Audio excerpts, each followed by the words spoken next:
Did you advise Governor Bevin on any of those controversial pardons? The only controversial pardon that I advised him on was one for Mr. Irvin Edge, and I recommended that Mr. Edge not be pardoned. And was he pardoned?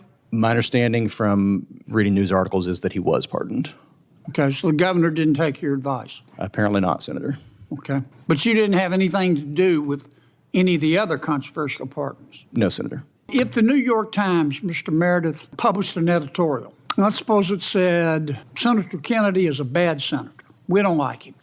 We think he's an ignorant slut. And I called the New York Times, and I said, okay, I want to write a letter to the editor replying. Can the New York Times tell me no? I believe they could tell you no, Senator. Well, what if I said, if they told me no, I said, okay, I want to buy a full-page ad that says, John Kennedy's a good senator. He is not an ignorant slut. And they said no. Can they do that? I think the First Amendment would allow them to exercise editorial discretion and control over the types of ads they want to sell. You think it's purely a First Amendment case? There could be. I mean, I think there are potentially other laws that could govern how they make their decisions to sell ads.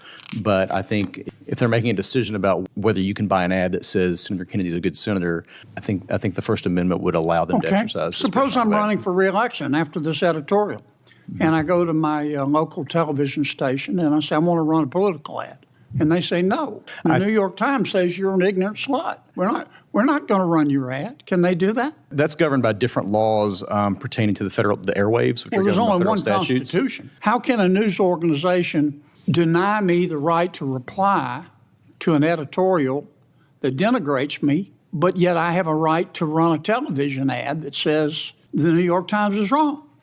I think in order to have permission to use the airwaves, I think federal law requires TV stations to give equal time or equal opportunity to buy ads. Why is that constitutional? Well, it's constitutional because my understanding, at least, is that the federal government controls the airwaves. Essentially, are federal property that the federal government can regulate and authorize the use of. Yeah, those but the federal airwaves. government has to abide by the First Amendment, doesn't it? It does, I don't know. Senator. Explain to me how the New York Times can say no to me wanting a right of reply, but a TV station can't prohibit me from replying. Senator, my understanding of the law is that the airwaves would be a public resource that the federal government regulates. You think they're a common carrier?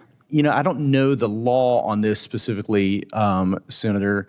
I don't know that the common carrier analysis would apply there. Perhaps it would. I don't know. Suppose I have my cell phone service with AT&T, and I call AT&T, and I say, I want to expand my cell phone service.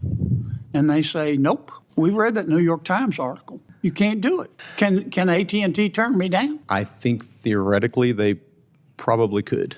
No, how? Why?